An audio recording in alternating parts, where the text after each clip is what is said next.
Chapter 500.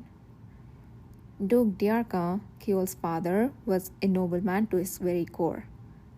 It was easy to imagine how Udir Ale, who brazenly broke all established rules while standing at the center of this chaotic scene, would appear in his eyes.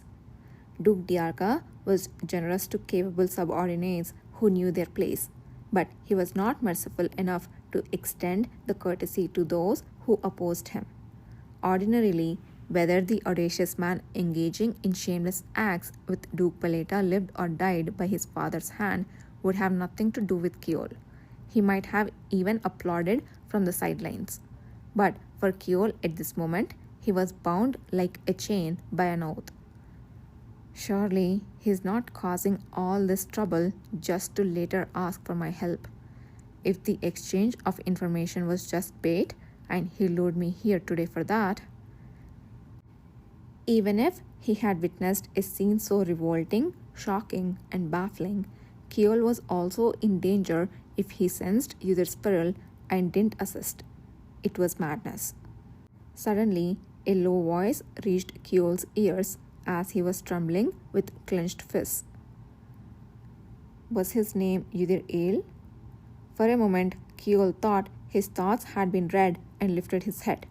The one who had spoken was Crown Prince Kashtian, who sat alone on a high chair at the top of the stairs. The nobles who had surrounded him had at some point dispersed. Calming his racing heart, Keol managed to find his composure and opened his mouth. I apologize. I didn't hear you properly. What did you say? That man over there, dancing with Duke Paleta. His name is Udir Ale, is it not? Though it could have been a rhetorical question, a reply came back. However, the Crown Prince's eyes were not focused on Keol, but were fixed at the center of the dancing crowd. Yes, I have heard as much. Adding, I have heard as much was Keol's desperate attempt to avoid any possible association with Udir Ale. Naturally, the Crown Prince paid no attention to this petty resistance and continued speaking. I have seen that man before. Pardon? It was during the Harvest Festival. I had personally asked the Duke to investigate him for displaying remarkable abilities, but heard nothing significant. I had forgotten about him until now, but seeing him today brings it all back. At first, I thought he looked different. But yes, it is undoubtedly him, definitely. That the Crown Prince had seen Udir Ale before and had even shown interest was news to Keol. But what did it matter now? Keol couldn't fathom why the unusually indifferent Crown Prince was bringing this up and felt exceedingly uneasy. Finally, Kashtian turned his head toward Keol, who had been shifting his eyes nervously without either calling out to the Crown Prince or responding. Do you know anything about that man? You mean about him? Unknowingly, Keol's voice came out edged. While he feared he had displayed his discomfort too obviously, to Keol's relief, his tone seemed only to imply a noble's incredulity at the suggestion of knowing a commoner. Crown Prince Kashtian curled his lips in a faint smile and added further explanation. The Imperial Knights and the cavalry share the same grounds, don't they? I seem to remember hearing that you were rather furious for a while about being insulted by a commoner from the cavalry when you were in the Imperial Knights. Given that man's abilities, you may have heard some rumors as you came and went. And so the web of intrigue thickened. Keol clenched his teeth, recalling the time when he first encountered Udir Ale and how he had been humiliated. That's right, that was that incident. If he had banished him back then, he wouldn't be in this uncomfortable situation now. A long suppressed anger surged anew. To say I don't know him at all would look suspicious. Damn it. Why do I have to consider all this while answering? Well, as you mentioned, I have heard some rumors in passing. They say the assistant of the cavalry commander is quite capable. I wouldn't know for sure. I have no interest in the matter of commoner. The words scarcely left his lips. as he found it difficult to praise Udir Ale in this situation. Nonetheless, Crown Prince Kashtian seemed to be satisfied with the explanation and nodded his head. Indeed, a capable assistant. It means he wasn't selected just to be discarded. ... I heard earlier that Duke Diarca's side was planning to send a gift to the cavalry to celebrate today's event. Were you aware? The subject changed abruptly. Kewell furrowed his brows and responded with a questioning. Excuse me? Didn't you know? A gift fitting for one who excels in slaying monsters. A cold, subdued laughter flickered in Crown Prince's eyes, reminiscent of a cat. Just then, a mix of emotions swelled in the hall, filling the air with applause and exclamations. Kewell turned to see that the first dance had ended.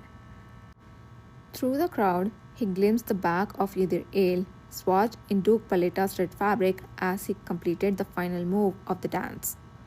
As Duke Paleta whispered something into Udir Ale's ear and chuckled, a faint smile appeared on Udir's face. Kewell felt a slight shock at this entirely different expression. Then he was struck by the realization that he was shocked in the first place. Because of this, he missed the last mumbled words from the Crown Prince, who was also quietly watching the scene. I wonder how he will receive that gift, whether the old Duke's intuition will prove correct or if it will be like last time. So, close to saying, or he'll smash it to the pieces.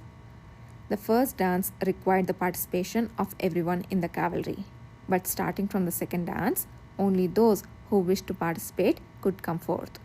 Udir decided not to join the second dance and withdrew to the center of the hall. The nobles around him backed away as if they had seen a monster, a sight that amused him. Being treated like a lonely, slightly dangerous insect, as in my previous life, is far worse than this. The controversy between the first and second genders would undoubtedly flare up due to today's events. Everyone would soon know exactly what the second gender was. Simultaneously, it would become public knowledge that Kishir and Udir were not merely using each other for amusement or reputation in the West. Dancing at a party was never a solo endeavor. The fact that they had practiced a dance never before performed in a formal setting was the best proof that both harbored the same purpose and shared the same intentions. Even if rumors related to the homosexuality followed, they wouldn't follow the same trajectory as in his previous life. Revealing Udir Ale as not merely an ordinary awakener but an Omega presented the perfect opportunity to shift perceptions about the second gender.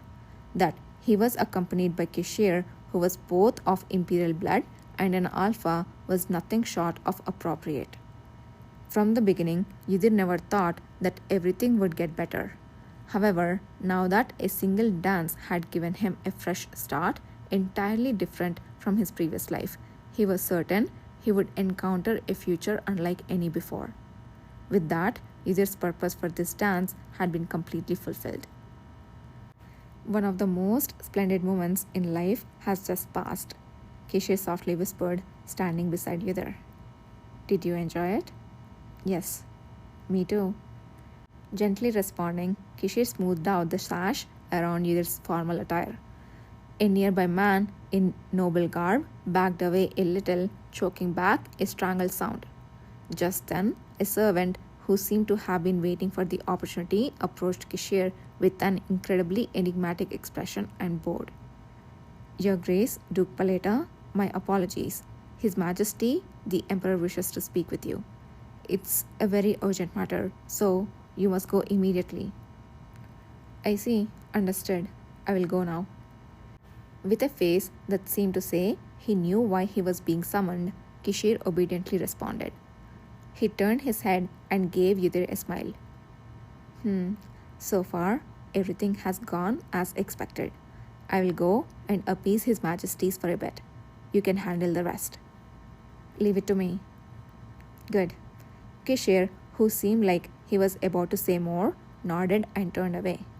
Udir sensed that the unspoken words were a caution to be careful. As soon as Kishir disappeared, countless gazes converged on Yudhir, who was now left alone. The glares were so intense they felt like they would tear him apart and leave not a trace behind if looks could have teeth and claws. Sir Yudhir Ale, or should I call you Baron? Do you know who I am? Among them, a man with a seemingly painted smile and an imposing demeanor approached Yudhir. Yudhir glanced briefly at Duke Diarca sitting behind the man before shaking his head. No,